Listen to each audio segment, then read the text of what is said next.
family-owned shop in Loganville, Soesby's Garage for all your automotive repair needs. We service all makes and models, foreign and domestic. We repair engines, alternators, brakes, alignments, AC systems, and more, using certified technicians with over 90 years of combined experience. We also offer same-day service for some repairs. Soesby's Garage, 200 Bay Creek Road in Loganville. Dependable, honest, and fair. Look us up on Google or Facebook. We'll take good care of you. Broadcasting live from the Subaru of Gwinnett studio inside the Sonesta Gwinnett Place Atlanta Hotel. It's time for Case in Point, presented by Paradigm Security Services. We are the cornerstone of security in the Southeast. Hey everybody, welcome to Case in Point, presented by Paradigm Security Services. I'm your host, Rick Strawn, the president of Paradigm Security Services. We're excited to be with you once again today on Business RadioX. We're coming to you from the Subaru of Gwinnett studio located in the beautiful Sonesta Gwinnett Place Atlanta Hotel here in Duluth, Georgia. Please hit that subscribe button when you're out there looking at our site. We would always appreciate that and let us know you're there. Each week we plan to feature businesses in the Atlanta area, especially those that serve Gwinnett County. This one today will be a little special for Gwinnett County.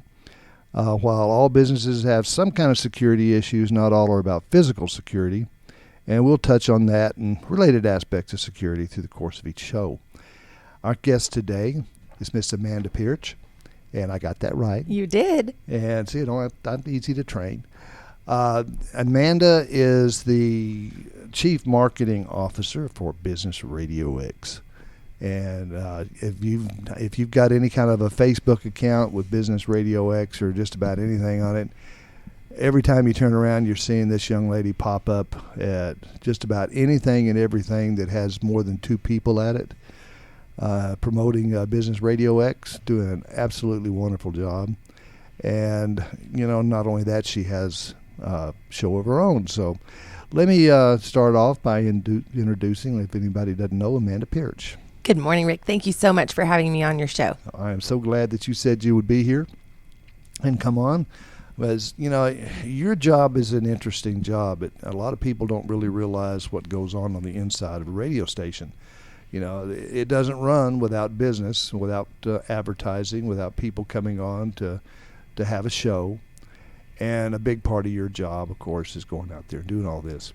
Before I get started on that, what I'd really like to do is, who is Amanda Pearch? I know, you know, how long you been here, where'd you come from, where were you born? What got you into doing this? Well, I will tell you. I'll give you the brief synopsis. I was born in Albuquerque, New Mexico. Been there, lived there 9 years. ABQ, I know. I love it when we get to talk about the land of the Zia sun. Yep. My dad works for Delta, so we were transferred at a young age here to the Atlanta area. I moved to Brooks, Georgia, which is very near Peachtree City, which is also known as the golf cart community, and that's where I grew up.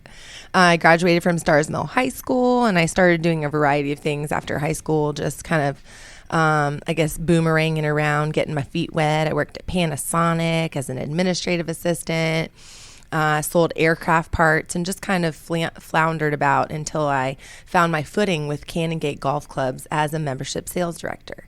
That's kind of where I got my va-voom for sales and marketing. Mm-hmm.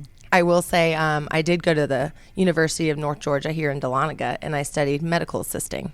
Rick, I've done nothing with that since. That's an interesting vertical market. Yes. So I come from a traditional family. My mom was an entrepreneur and a go-getter, much like me. And my dad was more about security of employment, hence working for Delta for 35 years. He just recently retired. So we literally sat down and made a list of pros and cons about fields that would be lucrative and remain substantial throughout my lifetime. And medical was obviously one of those buckets. So I pursued that. Going back to Canongate Golf Clubs, I was offered a position as a membership sales director, paying far more than the externship that I just completed at the doctor's office when they offered me a role there.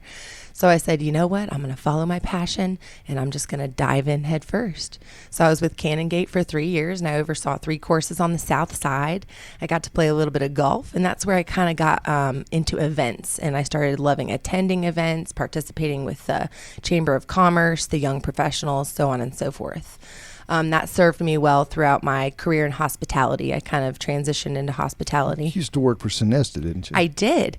And I cut my teeth in the hospitality world on the south side of Atlanta in Peachtree City with a small group called Absalon Hotels.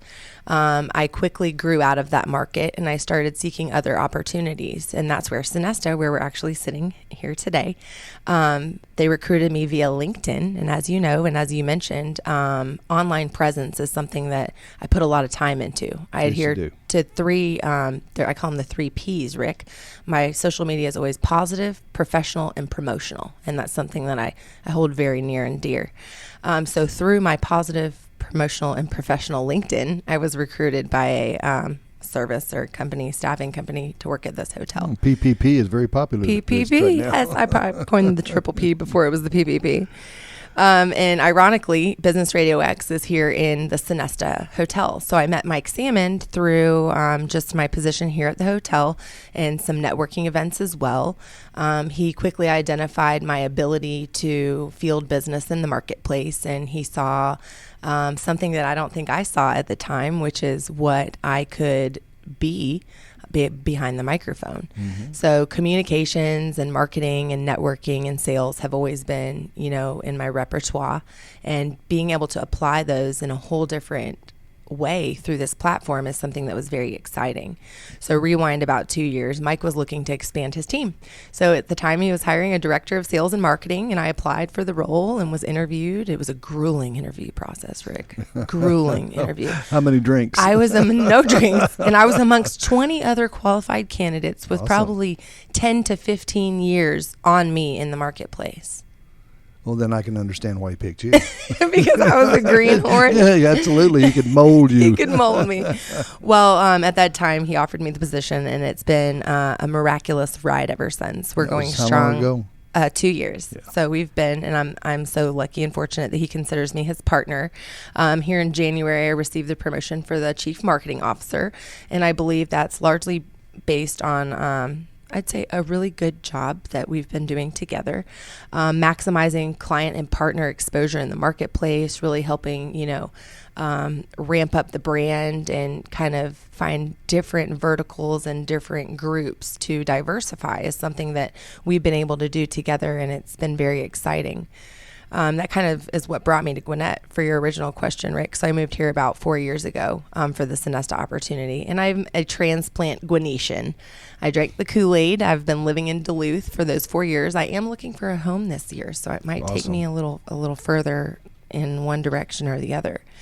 But I think that you can see it's evident my passion for what we do here and my passion for the brand. And I think that's why it's such a wonderful partnership, because I don't have to put on every day. I don't have to pretend like I enjoy it or that I'm enthusiastic. No, it's obvious that you enjoy what you do. Thank you. Which is, what's the old saying? Find a job you love and you'll never work a day in your life. Absolutely. I got a feeling you're not particularly working right now. No, I'd call it more service. And I'll tell you that's something that I learned from my mentor and friend, Mike Salmon, that through service, it leads to sales. So what our mission here at Business RadioX is to serve our community, to be an arm to the businesses, to be an arm for the nonprofits, much like you. You choose to utilize your time on this platform to serve other organizations and help get the word out. And that's really what we're advocates for, the small business, not just small, because we serve large corporations as well. But that coupled with my gift for gab and my marketplace presence is just a perfect parity to kind of help propel this brand. Well, I know that from, reading all your Facebook stuff, I'd forward it. You're the best sharer, Rick. The one thing that I'd like to impress upon people is, especially people that have these shows, is if everybody would like these shows and comment and at least like and share, even if you don't comment, it would do so much to help out every single person in this industry. And as you do that in these businesses, it generates business, it generates that social media. That all you have to do is like and share, and it promotes and builds. Yeah. And if everybody would do that on these businesses, especially the people that have shows with you, if they would do that, it would be amazing what could be leapfrogged into. Yes, and you're always so kind. You even share everybody's posts. I do. Other studios. I love seeing that, and I always comment. Thank you very much. Well, I do. You're definitely all a team the Radio player. X's and stuff. I either like or share. Phoenix, I like. Yes. The rest of them, I share. Yes. But- Well, that's a good point. So Business RadioX, we are nationwide. So you are seated here in Gwinnett, and I'd like to say that we are the largest and most social studio within the brand. However, we've got a very large geography. So helping spread the word is absolutely helpful to us. Well, and it's important to us that have shows with you. I know Paradigm has enjoyed having a show. We've enjoyed reaching We just out to celebrated people. your 100th episode not too long ago. Yep. And we've now partnered with Manna Fund. Manna Fund in their Food, Faith, and Feelings, which is on alternate Wednesdays for me at the same time period. Dr. Jeannie's doing a wonderful job. Yeah, absolutely. Jeannie is a great lady. And, you know, her touch on the nonprofits on that end, it allows that reaching out and helping the community in some way to be every other week. Right. And then, of course, when we bring on people, I tell the story a lot of times that the original idea was to have this show, bring in people that I want to do business with. We'll talk. We'll build that first step relationship, which is it's a fantastic way to do it. Mm-hmm. My problem is I have a tendency to bring in the people from. I'm not going to do any business with these people because they're nonprofits. They're just and they're politicians or whatever that want to get the word out. But that's your give back. I enjoy doing that, and it's special to me. And occasionally I'll have somebody on that I might someday do business with or something, but I'm not really looking for that. As my wife will constantly remind me, you're supposed to be generating. Yeah, well, I'm generating something. I'm just not generating business. But you're a part of the 3 Comma Club. Exactly. Your listenership is the 3 Comma Club. Well, and I think a lot of that, and people don't know what the 3 Comma Club is, so you know. Millions that's of listeners Rick has for his show. And I appreciate that plug. It's hard to believe that there's that many people that click in and do all that. I think if anybody would like to sponsor me, I'd love it. Come on, let's talk about it.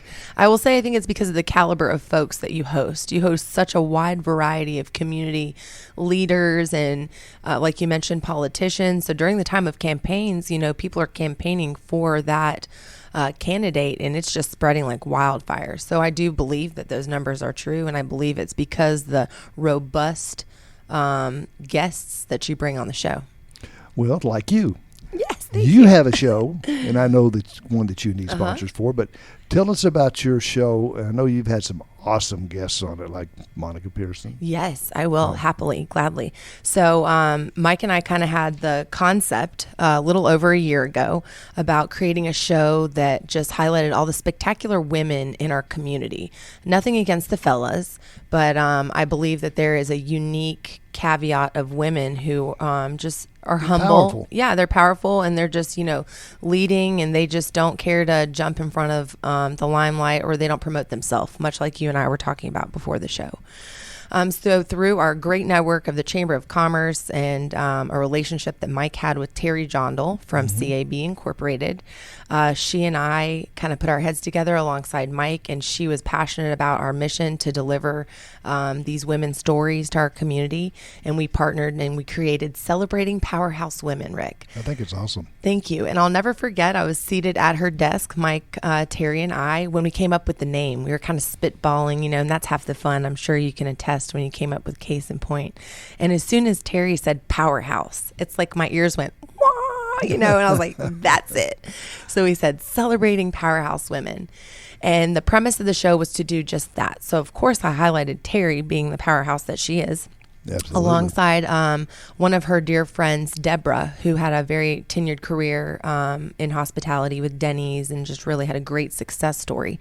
So I hosted them alongside each other, and that kind of kicked it off. So through people who have been quote unquote nominated for the show, we started this really unique kind of network. Terry gave me a list of women that she wanted to come on the show based on her network, and Mike and I had some women as well. And each woman that I invited on, and I'll name drop just a couple because you mentioned one, and that was the highlight of my career. I know it was. Miss Monica Kaufman Pearson, who I grew up watching on the news in my youth. In addition, Didn't we all? yes, and that voice you'll never forget. Charlotte Nash, Joy Mitchell, Gail Higginbotham, whom we know well, Lisa Winton, Tammy Shoemate, just to name a few.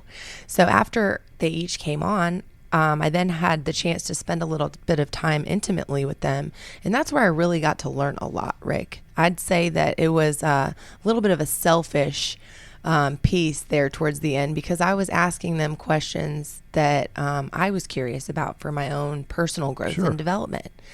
So not many people can say they've had the chance to spend an hour plus in a room face to face with these women, but I have, and we shared their message, and I learned so much through that experience. Each one of the women I asked when they left to nominate another powerhouse woman that they might know, because they're all in different networks than myself. So then after about the first, I'd say, dozen episodes, it really kind of spidered and developed and blossomed into something beautiful that I never imagined it could be, based on the power of network. Buzz got around, word got around, the Celebrating Powerhouse Women, the hashtag Powerhouse became popular. Yes, Powerhouse. At the Moxie Awards this year, one of the young ladies who was the MC, she's like, "No, that show is Celebrating Powerhouse Women," and she like put a fist up, and I was like screaming, because I was like, "What?" And several of the screaming. women, Oh, yes, okay. and we actually broadcasted live that day from the Moxies, so we got to capture some of that. So again, the mission is just to share, and it's their personal stories along with their professional stories, kind of woven together, to show the humane side. And by that I mean a lot of these women are in C-suite roles, much like yourself as the president of your company. In the conversation we were having prior, you have to maintain a certain essence in your role. And we kind of got to peel back the layers and talk about things that you might not ordinarily get to hear. Still keeping true to the message of empowerment, not just for women, but for young professionals or anybody out there listening that could benefit from learning about overcoming obstacles or struggles, and so on and so forth. So we were going strong. We did it for a year. And the turn of the year, as you mentioned, we are seeking some new partners that might be enthusiastic about our mission. Terry is still a supporter, just on a different level, shall I say. And Mike is kind enough and is passionate enough about my mission for us to continue moving forward with shows here and there until we find that right partner. But it is something that I'll remember for the rest of my life, Rick. This year of celebrating this show, or Celebrating Powerhouse Women, I learned so much. Well, one of the things I've noticed about what I call powerhouse women, and you may or disagree or agree, is I've noticed that women that truly feel strong and confident within themselves, if someone comes up and calls them sweetheart or calls them hun or something like that, they don't get all bent out of shape. It's just, it kind of rolls off of them. They accept it for what it is. It's just some old fart that's being sweet. That's the way they were raised. They look at it as a way people are raised, and it's a compliment. It's not an insult. They're not all woke, as you want to say. But stuff like that, it's like it's never even been done, and that to me shows the woman that has the strength enough of her commitments and of her personality and who she is. If she's going to worry about something, it's going to be something important. Don't be crude and all that to them, but, at the same time, they're people, and they're strong in their beliefs in themselves and who they are. They don't worry about all the small stuff. Right. The big stuff they take care of. The small stuff they just don't worry about. Like like water on a duck's back. Just let it roll right off. Exactly. And that to me impresses me about certain women, because I was raised in I call people sweetheart and I call them hun, and I'm a big hugger and all this kind of stuff. But it's a compliment. I mean, it's just the way my brain processes. It's not meant as an insult. I think it's cultural too. It is. It's a culture that I'm brought up with. I mean, I'm a 50s kid. And Southern too, like Southern hospitality, is far different. From Texas, New Mexico, all through the South. I've never lived north of the Mason-Dixon line, thank God. Don't plan on ever living north of the Mason-Dixon line. But it's just the culture, and there's nothing thought about it, and it's just... It's funny you say that, because one of the questions that I ask all the ladies, I have, the conversation unfolds organically and then give me their bios. So we kind of lead based on that.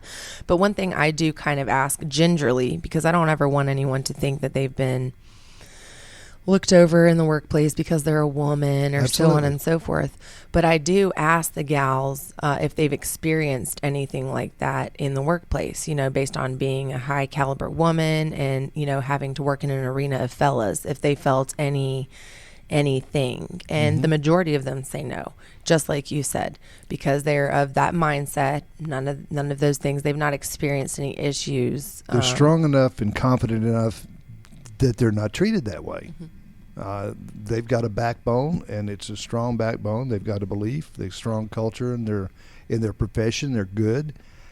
The thought never enters their mind that they're going to be held back, because by God, I'm going to do it. Right. And that's the attitude of successful women. Absolutely. And just like you've got this attitude that I'm going to do it.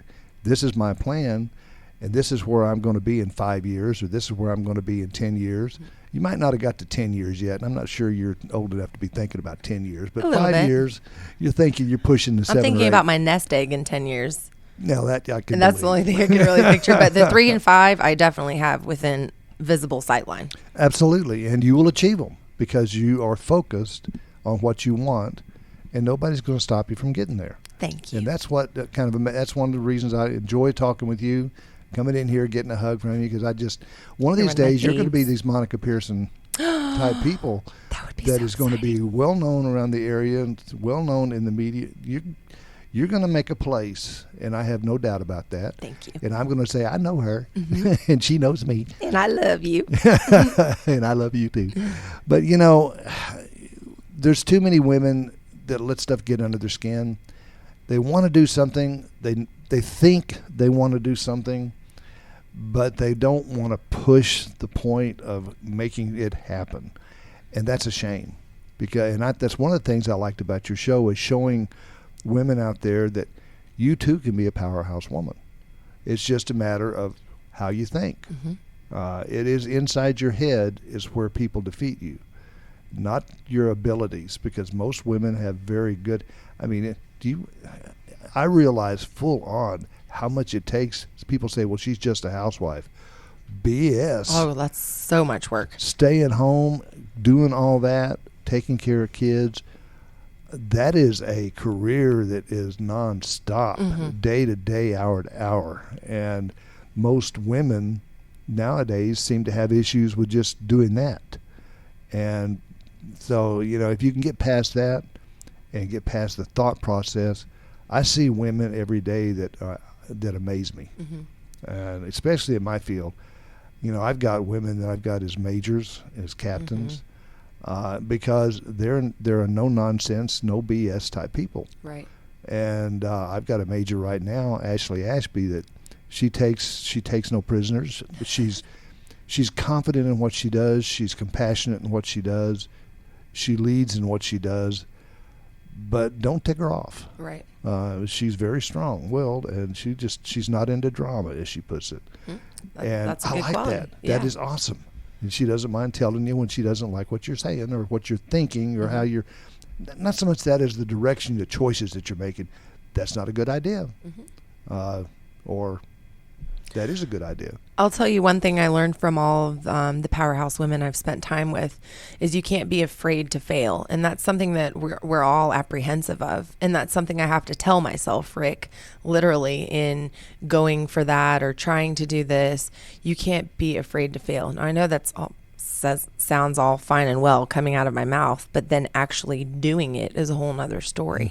Because through that process, even of failure, you're learning something. You're acquiring a new set of skills. Your eyes are now open. You can see something completely different. So as long as you're able to get up and dust yourself off, and I know that's easier said than done. There are times where I just need to stew in it for a little bit before I can get up. But as long as you still get up, it's fine. You sit in that pity pot for a little sit while there, and get up you and just go. cry about it, and you feel that way, and that's fine. But then press on.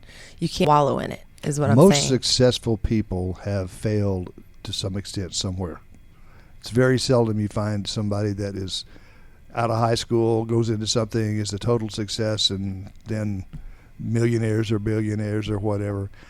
very successful businesses most of them have tried something and it not worked, and tried something else and it not worked. They worked for someone and learned something and then tried that, and most of the time that's something that'll work. Right. They dug in, got down the ground levels, learned, and then applied it elsewhere. And then applied it. And that's what you've done. Thank you. You've learned it. You've worked it. You've worked down mopping the floor, so to speak, and now you're out waving the flag. Waving the flag. So I mean, it's awesome. So what is your? I know you kind of touched on it a minute ago. What is your 5-year plan? Oh goodness! Well, I don't know that I can disclose all the details as it's sure. It's some things that are still in the work. But I would like to. I will remain with the Business RadioX family until they kick me off, or until I croak, until one of the two. But growth definitely with the team that I am currently existing alongside. I you hope may own it to one grow. day. You never know. I hope to own my own business in the next 5 years and have a really killer partner by my side. Well, you're gonna turn it around on Mike. You're gonna own it and let him be a partner. No. Mike probably has no idea how much he has helped me grow throughout this process. I'm sure he probably does. But he saw something inside of me that I didn't see, and again put this microphone in front of me, and this whole new person just came out. But I believe in this brand, Rick. It's funny, before the show, I said I bleed Business RadioX, and I truly do. I think you can see that I exude that in all that I do. Through my presence in the marketplace, just in speaking to people. So it's something that I foresee being a part of my life until there is no more. I've just seen the way that it helps people, the amount of people that you can reach, not only for, ROI purposes, but just for community involvement, philanthropy. You use it to highlight political people, also nonprofits. This is a catalyst for wonderful things. And I drank the Kool-Aid, Rick. Yeah. Okay. What is that? Yes, Jim Jones, did. I drank the Kool-Aid, and there's no going back. So I will be a proponent for this brand and what it allows people to do. It's such a different approach than what it was back before this type of thing started with the podcast. The original little thing here on the internet. Oh yeah. But the idea of promoting businesses through this and through through podcasts, right. and on different platforms, and there's so many platforms down here. But I know that you, in addition to all that, you serve on boards. You have collaborations out there. This is the first year. So tell me about some of that stuff that you do on the side. Well, this year I've dedicated the year to service. And by that, I mean participating in roles and serving our community in every way that I can. Again, with our mantra, through service that will lead to sales. I was asked to participate on the board of advisors for the Gwinnett Young Professionals. That is awesome. Thank you. We had a wonderful event last night at the Stripers Stadium. I saw and we postings. yielded a great group. We had like 40 people. That's and it was terrific. very diverse and dynamic, and it was great. I participated for the past 3 years just as a participant. So I'm very, very grateful that they asked me to come in and help on the ground level and kind of maneuver. It's very interesting. Being on a board is kind of like having another job. They need things from you, Rick. I didn't know that was going to be You just don't get a paycheck. And then kind of in conjunction with that, again, with my orientation geared towards the young professionals, the Hudgens Art Center for Learning. I'm not on their board. I'm on a board of advisors that's trying to intertwine the young professionals. And I hope to do great things in Q3 and Q4 with them in a collaboration for events. I love Hudgens. Yes, it's beautiful. Did you know they have a Picasso? Mm-hmm. I didn't. Right here in Gwinnett. And that's part of like our goal is to try and drive people to the Hudgens Art Center. A lot of people, young people, they go to Atlanta when they want to do something fun. Well, we have a beautiful art center with lots of activities right here in Gwinnett. Kids. Yeah. So that's what they're trying to shine a light on. It's wonderful how you get to meet so many different people and you get to spend a lot of quality time intimately with your board members, with your team on the board. Mm-hmm. So that's new to me, and I'm enjoying getting to serve alongside a lot of powerful people here in Gwinnett. You watch out. You give these guys 5 years, and they're going to be in those C-suite seats. Absolutely. I have no doubt about it whatsoever. They can have mine. Back to that succession plan. Yeah, absolutely. Back to the succession plan. Well, all of that. What do you do for fun? You work. What do you actually find to do for fun and to get the brain cells kind of relaxed other than, well, never mind. We will skip the margaritas. But Oh, I hate tequila. I No know. margaritas for me. Honestly, it sounds sad when people ask me this question. My mind is geared towards business 24/7. It's always, I'm a connector. So when I meet someone, they go into a file or a category in my mind of how I can facilitate a connection with somebody else that might be fruitful or nurture in some way, shape, or form. That holds very true to my regular life as well. So when I'm not participating in all the social events for Business RadioX, which I also find equally fulfilling for my social life, I love doing Orange Theory Fitness. I see that on my Facebook. I know you do a lot of fitness. That's my kind of outlet. I can go and be my crazy self and hoop and holler, and my enthusiasm is matched in that environment. And it's 1 hour, and I just get the wild Indian out of me. I love it. My dog and I like to explore the great parks of Gwinnett. And I also like to dabble in essential oils, Rick. It's kind of weird, but it's kind of cool. It's holistic. I'll tell you when I learn more about it. Well, that's going to be interesting. You'll have to. I might have to volunteer. I will tell you, I used some peppermint oil for a headache the other day, and it worked very well. So, Awesome. The smell of it, or just the oil? Well, I just put a little bit on my temples Dimples? right here, and then I sniffed it, huffed it, and It's amazing great. what a high will do for you to get rid of a headache. It cleared my sinuses. Peppermint high. All those Wouldn't pollens. that have something to do with a Beatles song or something? A peppermint high? No. Oh, but that It was should one have of been. the trivia questions last night for the young professionals. It was one of the Beatles, and nobody in my group got that question right. Yeah, it's hard to believe the Beatles have been that far back. Well, I'd ask you what your most, I think I will anyway, what was your most memorable event or moment other than Monica? Oh, I'm glad you asked, Rick, because let me tell you, it's a two-part. It's a In the twofer, Business and it RadioX. involves you, okay? Oh, that'll So be the most interesting. memorable time for me was about a year ago when we hit a milestone on social media, and you got to pie Mike Salmon in the face, buddy-o. You Yeah. got to get him good. But then, Rick, my Yeah, second the favorite moment follow-up. was when he got to pie you in the face a year later.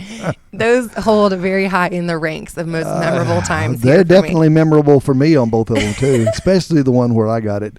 And we have that on video, guys. So if you'd like to go back to the archives on our Facebook Live, you can see both of those face pies in action. Mike talked about me having too much fun. I think that I didn't have near as much fun as the karma, as he said, is hell. The karma was there, boy, in capital Ooh. letters. Boy, It was you got it fun. up his nose good, though. I got it everywhere. And you were both very good sports. It was fun. You know, you always see stuff like that and you think about it, but you know, actually to be involved in it and participate and have someone think enough of you To pie you in the pie face. you in the face. Your team loved it.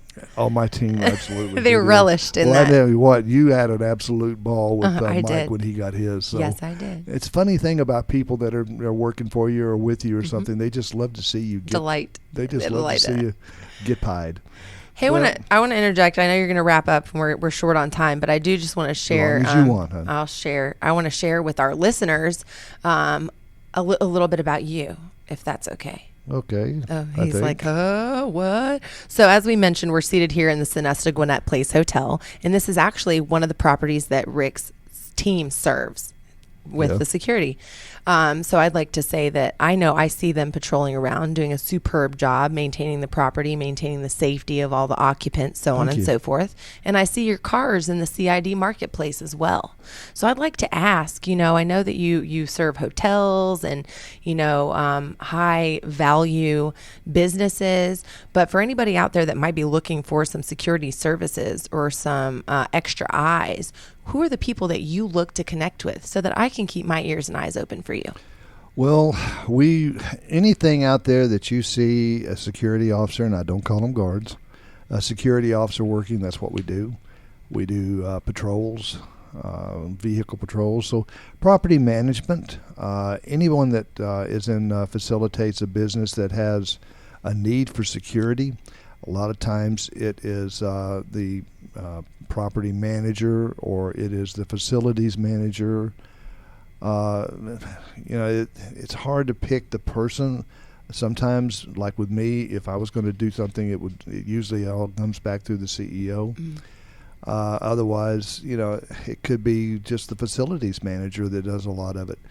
But anybody that has a security need, a lot of people have security. Most times when you go after an account or something, they already have security, and that is that, but they're not happy with it. One thing that we do probably better than anybody else is the amount of training that we put our people through. We have our own training academy. I see that on Facebook, all of your team getting certified. That's exciting. Yep. We have our own training academy. We've got a couple of certified instructors. We got weapons classes. We can do that for people that are out there that want to go through weapons class too. Cool. We do business interactions with lunch and learn type situations where somebody wants to go in and talk about an active shooter or something like that, have people talk to their employees. We'll to kind of prepare for a hypothetical situation. Yeah, just to talk to them about what to expect, workplace violence. Mm-hmm. We'll come in and talk to them, and it's not something we do as a charge. It's a service that we just do to help people out. We'll come in and we'll do and talk to your workplace and your employees, and kind of tell them what to expect, what to look for. Because it's amazing what you can see when you're around people all the time. If you're not really paying attention, sometimes you can see what's going on and ahead of the time before the action actually takes place, and head it off and get some people some help. And it's not about getting them in jail as much as it is intervening and giving them assistance to help them through whatever crisis they're going through. Right, diffuse the situation. Yeah, absolutely. So that's the kind of stuff that we do, but we do homeowner associations. Oh, okay. Well, I know that you have a long-standing career formerly with the Atlanta Police Department, if that's 25 correct. years. 25 years. So I'd say that your security team is well-equipped with knowledge and experience based on your tenure. My director of operations was formerly a police chief out west, and so we've got a lot of law enforcement experience that we've melded into private security. Well, I tip my hat to you. I smile every time I see one of your cars drive by. Well, I appreciate that. We smile every time we see you drive by. Oh, you don't know what I drive. You'd be surprised. You got eyes everywhere. Oh, now, go ahead. I hear that Paradigm Security covers more than just your assets. That's my favorite line at your podcast. I wanted to use that as a line a long time ago with my business, and my wife says, "No, you're not going to use that." So when I started this podcast, I said, I'm going to close with that line. I love it. And every time you end a show, in my mind, I'm saying it along with you. I know. And I enjoy it. It's funny. Mm-hmm. To me, it's funny. It's a good tagline. I get a kick out of it. I told her, I said, that's a great tagline. It is. She said, no, it's not. So not proving her wrong. So, well, listen, thank you very much for coming on and talking about Business RadioX. It's been a very special time to get you on here. I've been wanting to do it for a while. Thank you. And we had this opportunity to come on, and I just really appreciate all that you do and all that Mike does, and for the community as well as for the people that have the podcast with you. I mean, we pay our way, but at the same time, y'all do so much support on the outside in addition to, setting it up, pushing it, promoting it. I mean, everything is awesome. Well, thank you, Rick, because you are absolutely one of the best sharers around, and we are thankful to have you as one of our partners. Well, appreciate it. Now that we've had our Love Fest on air. Love Fest, Hey, listen, I do have to give my plug, though. If you guys aren't following Paradigm Security on social media, make sure that you connect with them. Oh, please do. Yeah. Hit that subscribe button. Hit that subscribe button so you don't miss the beat. Absolutely. It's amazing what you can find out if you're just listening. Just listen. Well, thank you all for joining us on Case in Point, presented by Paradigm Security Services. Remember, you can join us live on Wednesdays at 11:30 in the morning. We are alternating now with Miss Burnett, with Dr. Burnett on Food, Faith, and Feelings, who will be on next Wednesday. And join that show, too. It's been a great partnership for our nonprofit part. Or you can even listen to our show anytime you want by going to businessradiox.com. clicking on the Gwinnett Studio, and then, of course, click on Case in Point. And again, hit that subscribe button. Join us next week, or actually next week for Dr. Burnett, and then we'll be here in a couple of weeks. And we'll talk about our business leaders, about security businesses, related security issues in today's world. Thanks again to my guest, Miss Amanda Pearch. Thank you, Rick. And for the producer, Mike, sitting back there in the corner and playing with the radio. And I am Rick Strawn. And remember, at Paradigm Security Services, we cover more than just your assets.